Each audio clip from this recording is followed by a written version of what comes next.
Every team, every topic, everywhere. This is Believe.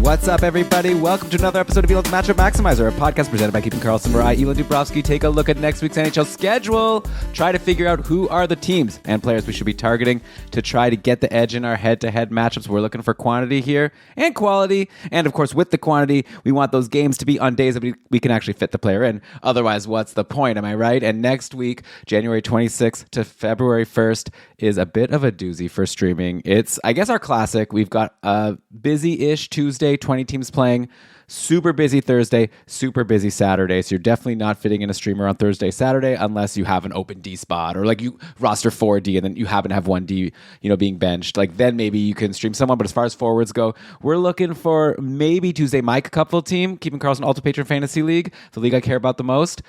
Even though it's not even for money or anything, I can't even fit a forward on Tuesday. And I'm benching people. So it's actually a very frustrating situation. I'm going to be having so many frustrating sit-start decisions, which I hate so much. But that's fantasy sometimes. But let's see what we can do. All I know is I'm targeting Monday, Wednesday, Friday, or Sunday players. So for today's episode, I will be looking at the teams that play more than once on these off days. There are not that many of them, so it's not going to be the longest episode. We're going to be here for a good time, not necessarily a long time. Of course, if you can fit someone in on Tuesday, the world is a little bit more of your oyster, because then you can grab a team like Boston, plays Monday, Tuesday, or LA or whatever, and then then you can drop the player after that. I love that move of adding a Monday, Tuesday guy, even if you can't fit them for the rest of the week. Boston, those Monday, Tuesday, Thursday, Sunday. So you could be potentially fitting 3 games in, the Monday, Tuesday, and the Sunday with your ad. So we'll look at them, but it's like, again, a lot better if you can fit the Tuesday. And that will depend on your roster. But okay, as far as the schedules for next week go, the number one is definitely the Columbus Blue Jackets. They have a new coach, Rick Bowness, and they're coming into a week with a great schedule. They're playing Monday against LA, Wednesday against Philly. You can score some goals against Philly. Friday against Chicago. You can score some goals against Chicago. And then Saturday at St. Louis. So it's 4 games where they might be able to score a lot of goals, and 3 of them Monday, Wednesday, Friday on off-day games. So we're looking for some Columbus Blue Jackets for next week. And lucky for us, there's generally quite a few of them available. It depends how deep your league is, of course. But, you're not getting Werenski. You're not getting Marchenko. After that, Fantilli, I'm sure you're not getting. After that, we're down to less than 30% rostered on Yahoo. In Cupful, obviously, your options are going to be a little bit more limited. We're a deeper league. But some names that you may want to look at. Well, okay, I don't want to give it away just yet. Let me share this. Let me show you the latest lines that have been going on in Columbus with the new coach. And I'm recording this, by the way, Saturday afternoon. It's around 2:30. So the game against Tampa Bay has not been played yet. But I can tell you that the plan for today is to roll Fantilli, Marchenko, and Marchment on the top line. Mason Marchment, who's back from his injury. Then Monahan with Kent Johnson and Boone Jenner as our second line. And so, those are going to be generally the players you want to target, unless you want to go for your good old Charlie Coyle centering line 3, but also on the top power play. The power plays have also been shared that they've been practicing with, and it's the same as what they used in the last game. PP1, Werenski, Marchenko, Kent Johnson, Fantilli, and Charlie Coyle. So the names that jump out to me as potential good streamers, just based on the lineup, is you can get a line 1, Mason Marchment, only 17% rostered on Yahoo, as we all remember. He was incredible when he got traded to Columbus. He was getting points every single game, scoring a ton, maybe a little bit unsustainably, not on too many shots, but hey, the pucks were going in for him. Can't argue with playing with Fantilli and Marchenko on the top line. I'd love top power play. And you know what? In 4 games next week, I don't know if it's off the table. I don't know if Charlie Coyle is holding onto that PP1 spot all week. So Mason Marchment could be a pretty appealing option. You're going to fit him in your lineup. He's a top liner. Seems like a no-brainer. Give him a shot. Then you look at the second line. So you've got potentially Kent Johnson, who's also been on the top power play and playing on the second line. And he actually had a couple good games recently, a goal and an assist versus Vancouver back on the 15th, an assist against Ottawa earlier this week. Unfortunately, that he also had a cardio session, which he's prone to do. Nothing at all, no shots, no blocks, no hits, no points, blah, blah, blah, in the 1-0 win over Dallas on Thursday. So, they only scored 1 goal. We'll see how they do today. I'd imagine Kent Johnson will have a better chance to get points when the team scores more goals, which they usually do. Then you can look at also, if Boone Jenner's available, he's always a solid option. Jenner had an assist in that loss to Ottawa. I don't know. He's been a little bit quiet, but he's Boone Jenner. He gets your shots, he gets your hits. It's kind of a nice stat filler for you. Sean Monahan has been pretty weak, like not good at all. He did score a goal again in that loss to Ottawa. The 4-1 loss, I guess, was the only goal. But, he's a second-line center. He's going to get some ice time. I'd prefer him on power play one. Like, I'd say Monahan is a lower-end option. So to kind of recap, then you have Charlie Coyle, who I know Brian was into on the last episode. And I was like, I don't know. We'll see. He had those 2 games with a lot of shots, 8 shots and 7 shots, and it was very interesting and exciting. New situation with a new coach, all of a sudden taking shots, all of a sudden on power play one. Since then, it's been 3 games, all with no points and 1 shot. Again, we'll see how it does tonight. Could do a lot worse for a nice Monday, Wednesday, Friday stream of a guy on PP1 for however long he holds it.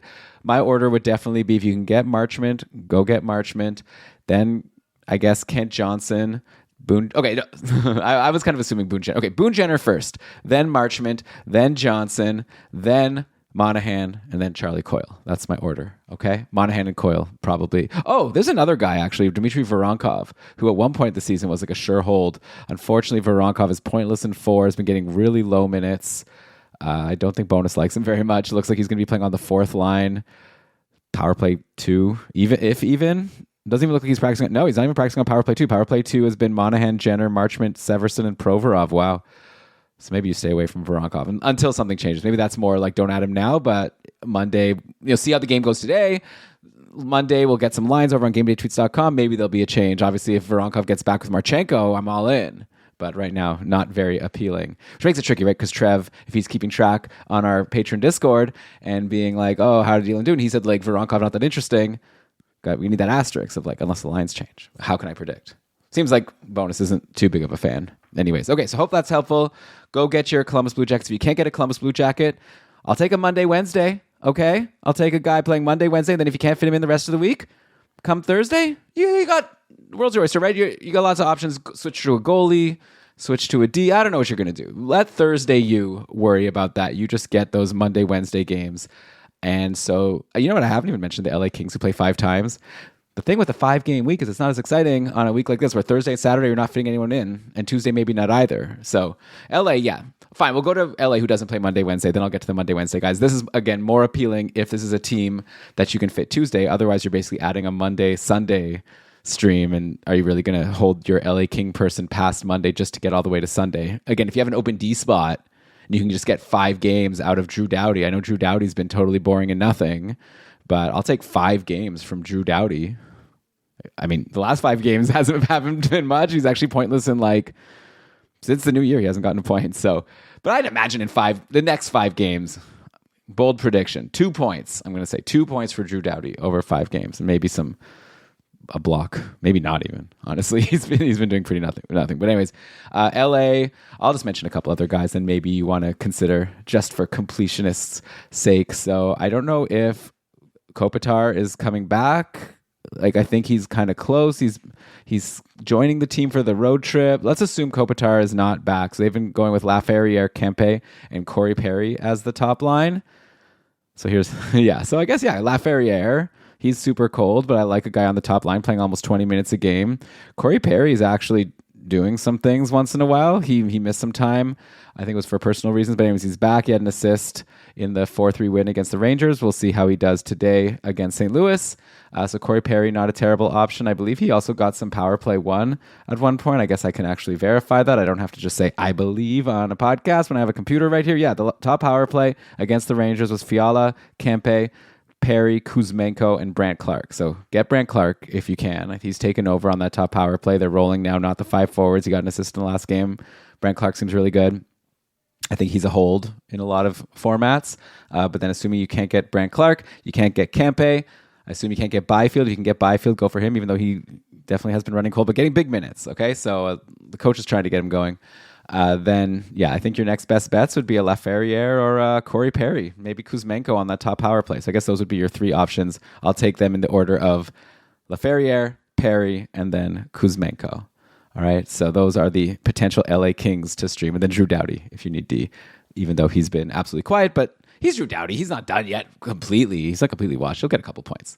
You heard it here first. Okay, let's take a break. Then I'm going to look at the teams that play Monday, Wednesday that you can target. I'll be right back.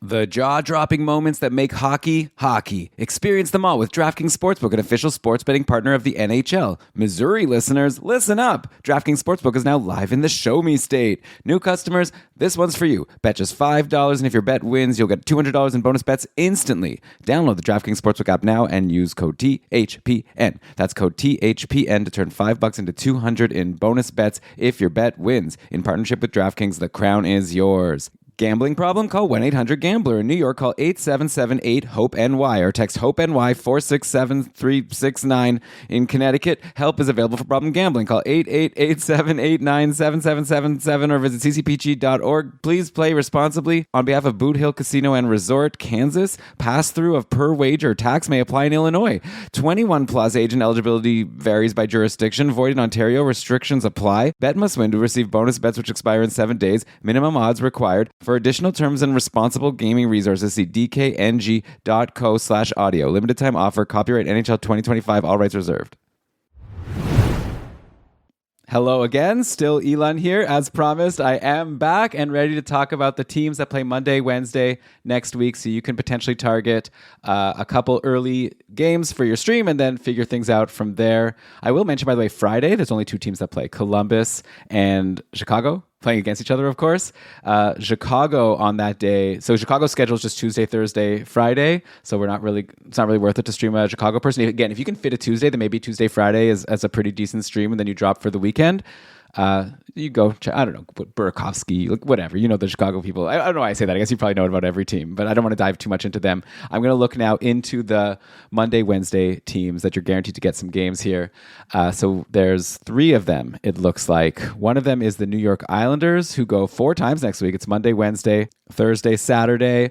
So obviously, yeah, you're getting the Monday, Wednesday. You're probably dropping for the Thursday, Saturday, unless the player does so well that you're like, okay, well, now I need to keep this person forever. The big news on the Islanders, which Brian and I will talk about tomorrow on the Mega Show, of course, is that Bo Horvat is back in the lineup. They're actually playing right now as I'm recording this. It's 1-0 for the Sabres over the Islanders. Almost done the second period here. Horvat, 4 shots so far, couple hits. So I'm sure something will go in for him at some point. If not today, then sometime soon. So he's good. We want people playing with Horvat. The lines have been Horvat with Drouin and Emil Heineman, and then Barzal with Lee and Duclair. Duclair coming out of nowhere to have a couple good games recently, so that's interesting. Lewis talked about how he got, it was Jeremy. Lewis and Jeremy are the 2 great solo shifts this past week for short shifts. Great job, guys. If you didn't listen to them, I think you could still get a lot of value out of them, so check them out. Duclair, Jeremy was talking about how he got a new stick and all of a sudden scoring a bunch of goals. Had 2 goals against the Canucks, had a goal against Seattle. We'll see how things shake out today against Buffalo. Nice of him so far, again, through a couple periods. No points, no shots, but 4 blocks. So that's good in a couple. Same value as 4 shots. So nice to contribute whatever way he can. I think, we're looking at these lines. And so let's take a look at, if you're not going to get Horvat or Barzal, of course. You're not going to get Schaefer, but you're going to get potentially anyone else. Micah Cupful division, every single other Islanders player is right out there available for me if I want to take him. Who am I going to go for? So let's go through some options. You've got Emil Heineman, who's had a lot of ups and downs. It's been like a great season for him overall, considering his value going into things, but he is kind of cold lately, pointless in his last 4 games going into today. 3 shots so far today, for what it's worth. It's playing with Horvat. I like that. I'm not... we do have power plays from today so far. Okay, so I can report. Horvat, Drouin, Holmstrom, and Callum Ritchie with Matthew Schaefer. Okay, so no Heineman there. No Barzal there also, so it must be like a 2... What are you doing? That's frustrating. Okay, well, I guess then it does mean a streamer like Heineman has some value, because obviously they're going to want to get that Barzal power play out there pretty often. So if that holds, that makes Heineman actually a little bit better. I think he's an interesting stream for Monday, Wednesday. Then the other guys I mentioned in the top 6 that might be out there. So Duclair, like I said, he's scoring a lot of goals lately, playing with... Barzal and Anders Lee. So a pretty good spot. So I like that for Duclair. He can be good. Anders Lee, he's like, he's doing his thing. He has 3 points in his last 5 games going into today. 3 shots already today. So Lee is, and I like him now that he's playing with Barzal, right? For a lot of the season, Lee's been in the bottom 6. That's a pretty good spot. Maybe Anders Lee is actually, I'm like underrating him. He's just let me down a couple times when I've been interested in him like previously this season. But at this point, if he does hold this spot with Barzal, that is pretty interesting. So maybe actually Lee would even be ahead of Emil Heinemann for me at this point. And then Jonathan Drouin, such like an empty calories, like such a just maybe he'll get you a point, but he doesn't do much else in terms of peripherals. So I'm not too interested in Jonathan Drouin. I do like, but again, like now that Horvat's back, maybe it's a whole different story because Horvat's been gone for so long. So, but yeah, my order there would be Lee, Heinemann, Drouin as potential good streamers. And then if you're in a super deep league, Callum Ritchie and Simon Holmstrom, like I mentioned, are on the top power play. Ritchie actually is on a streak of assists in 4 straight games. We'll see if he can get one today. Islanders are going to have to score. But yeah, the rookie prospect who came from Colorado in the Brock Nelson trade, I think that he's not nothing, okay? And right now, Ritchie, he's playing, I guess, on the 4th line today with Zizekas and McLean, but also power play 1. He's like a talented guy. I think this is more just them spreading things around or not having space for him. I feel at one point, one day, not this season, Callum Ritchie's going to be on a couple teams in the future. And then Simon Holmstrom, yeah, he just runs like super hot and super cold. So right now he's cold. Before we know it, he's going to score like 4 goals in 3 games again. It seems to happen like clockwork this season. All right, so that's the Islanders. Let's go to the New York Rangers, who play Monday, Wednesday, Thursday, Saturday. I'm definitely getting a deja vu here. I feel like I talk about the Rangers a lot. They did have that 5-game week recently, but that is a bit in our rear view mirror now. The Rangers also, we know, are apparently shopping some of their star players, so who knows what will happen. If maybe next week will be the week that they make a move. But in the meantime, at least in their lines versus the Sharks yesterday, in a game where they lost 3-1, and I think from the tweets I saw, they were really terrible. So who knows if things will change. But yeah, it was Miller, Zibanejad, and Perreault on the top line. And then Trocheck, Lafreniere, and Panarin, leaving Will Cooley in the bottom 6, which is frustrating because I have him and I feel like I don't want to drop him because of that good playoff schedule, but he really is kind of a nothing lately. So if Will Cooley has been dropped, I'd take him for the Monday, Wednesday, and then reassess if you want to hold him for his playoff schedule. But in that top 6, definitely Alexis Lafreniere is a name that's always potentially discussed on a short shifts or I should say matchup maximizer episode because he's in the top 6. He has a high pedigree, but we're now marred in another 3-game pointless streak for Lafreniere. We'll see. I'm sure he'll do something. Maybe if you get him for the Monday, Wednesday, I'm going to predict you're going to get 1 point, which isn't bad for a streamer by Wednesday. Then you move on. But I think that's pretty likely, especially if he's playing with Panarin and Trocheck. It's a pretty good spot to be. Like I mentioned, Gabe Perreault playing on the top line with Zibanejad and JT Miller, not doing much with it. He had a 2-goal game like 2 weeks ago against Ottawa, but aside from that, nothing that indicates that we should have any interest in Gabe Perreault at this point in time. So I think, yeah, we're looking at as potential streams here, Lafreniere, Will Cooley. Typical. I mean, you can also go for Gavrikov, right? Who's been still quarterbacking that top power play. He did have 2 points over his last 3 games, getting huge minutes. There was a 5-block game in there. Actually, you know what? Especially if you can fit Gavrikov on a Thursday or a Saturday, maybe that's like the way to go. It's like a safer bet, like a floor play, get some periffs and hope for a point there with all the ice time he's getting, including power play time. It's not terrible. I don't think it's amazing, but it's not terrible. Okay, then we've got the Philadelphia Flyers, and that's going to be the last team to look at here. There are some Monday, Tuesday teams. Okay, should I do it? Okay, there's Boston. That goes Monday, Tuesday.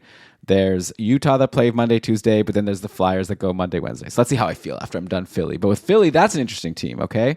There are a lot of players that are potentially available to you because I'm only seeing Konechny and Zegras over 50% on Yahoo. Then you've got Matvei Michkov, who is 43% rostered on Yahoo, but that's been falling, right? Like he's been mired in a huge cold streak, which abruptly ended yesterday in the 7-3 win over Colorado, where Michkov had 2 goals. One of them was in the empty net and an assist, 5 shots. So that was great. He also had 7 shots the game before. No points. Still low ice time. Like that 7-shot game against Utah was with only 12 minutes and 11 seconds of ice time. So it's hard to really like bank on Michkov being back, even with these recent high shot games, just because you need usually more ice time to be effective in fantasy.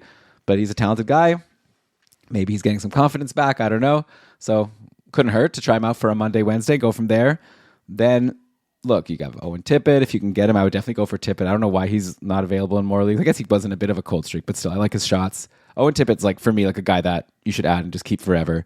Then Christian Dvorak has been centering the line with Zegras for pretty much the entire season, and they seem to have a lot of chemistry together, and lately it's been Konechny with Dvorak and Zegras, so Dvorak's like doing really well. Like, I think at this point we have to forget about everything we thought about Dvorak. He did have some pointless games recently, as did a lot of Philly guys, but he did have 2 goals and an assist in that game against Utah, 3 shots in the 7-3 win over Colorado. I guess you would be disappointed if you had him and you got nothing on 7 goals, but I think Dvorak could be a pretty good stream. And like, there's still more names, right? Like, you've got Bobby Brink, who scored in each of his last couple of games. Brink's been playing on a line with Michkov and Noah Cates, so that's not too bad at all. Noah Cates, I guess I should mention also, who's super cold, did have an assist in that last game. So yeah, I've just thrown a lot of names at you, but to recap, if you can get Tippett, obviously, if you can get Michkov, why not? And then I think your top streamer would be like a Christian Dvorak, who's only 6% rostered in Yahoo, and performing way above that rostership. Even like a lot of power play time. They've been rolling, it looks like 2 power plays, kind of even. Dvorak, Konechny, Zegras, Brink, Drysdale on one of them. That actually seems like from the names to be a top power play. And then like Michkov then on the second power play with Tippett. So I guess those are some pretty good names too. They have some good names in Philly. If only they could put it together. Become a team that makes the playoffs one day. All right, so let's just go quickly to Utah and Boston. Utah, they're playing right now. Looks like Lawson Krause was sick today, so he's out of the lineup. Kyler Yamamoto has been playing on the line with Keller and Schmaltz. If Krause comes back on Monday, that seems like a pretty good option. Get them Monday if you can. Again, this is only if you can fit the Monday, Tuesday. I don't know if you're like streaming someone in, unless you just have extra moves this week. So why not just stream someone for Monday? Then you like figure it out after Monday. But it's Monday, Tuesday, Thursday, Saturday for both of these teams. Or sorry, I forgot to mention Boston was Monday, Tuesday, Thursday, Sunday. So that is an actual interesting team. So Utah is potentially just streaming in this one Monday game if you're full on Tuesday. But Lawson Krause on the top line, we've talked about him before. You got Jack McBain, who somehow keeps getting some pretty good performances, buoyed by those hits. And then he did have a while back a couple games where he scored. I'm not expecting points from Jack McBain, but if he's playing with Gunther, you could do worse, right? So he could be okay. So those would be your streamers from there. And then Boston, so there's been this guy, Kuznetsov, playing with Pasternak and Elias Lindholm for quite a while. And he's doing okay, I guess. Like a couple games ago, he scored in 2 straight. Since then, pointless in 2 straight. Like, I think it's going to be like that. Like, I think you're kind of just hoping for a straight goal. He doesn't shoot very much. I'm honestly not that interested in Kuznetsov. I think like I'm still more into if you can get Pavel Zacha. I know he's pretty high rostered, 34%. But if you can get Zacha, I know he's pointless in his last 2, hasn't done much this week, but still taking some shots. He had 4 shots in the 4-3 win over Vegas. Victor Arvidsson had that crazy hot streak. Now he's pointless in 2, but I think go for Arvidsson. Like an Arvidsson or Zacha, I think are your top options there if you can get them. And then I guess you can go for a Kuznetsov playing with David Pasternak. You always kind of like that. But the top power play is Pasternak, Zacha, Geeky, Lindholm, McAvoy. So go for top power play, and then I think go for Arvidsson. And it should work out pretty well for you. Get that Monday. If you can fit Tuesday and then Sunday, that's pretty good from Boston. All right, so hopefully this has been a helpful Matchup Maximizer episode for you. Thanks so much for listening. Make sure you're subscribed, as Brian and I will be back tomorrow with our mega show where we'll go over all the biggest news from the past week. There's been some injuries. There's been some players coming back. Like I mentioned, Bo Horvat. We're going to go into depth of what the implications are for our fantasy teams. We'll obviously be mentioning a lot of players that are interesting, maybe not on teams with good schedules next week, but still you may want to be considering adding. We look into guys who are frustrating us and wondering if it's safe to drop them or if they will bounce back at some point. So we'll have the full slate of fantasy goodness coming your way tomorrow on the Keeping Karlsson Mega Show. But until then, thanks for listening. Good luck with the rest of this matchup. And then week 17 next week. And after that, we're already getting to a short week, and then it's the Olympics. So we're going to be taking a break from fantasy soon. It's going to be weird, but the Olympics should be fun. See you soon. Bye. If you like the show, please take a moment to rate, review, and subscribe. It really does help the show to grow. Thank you for listening.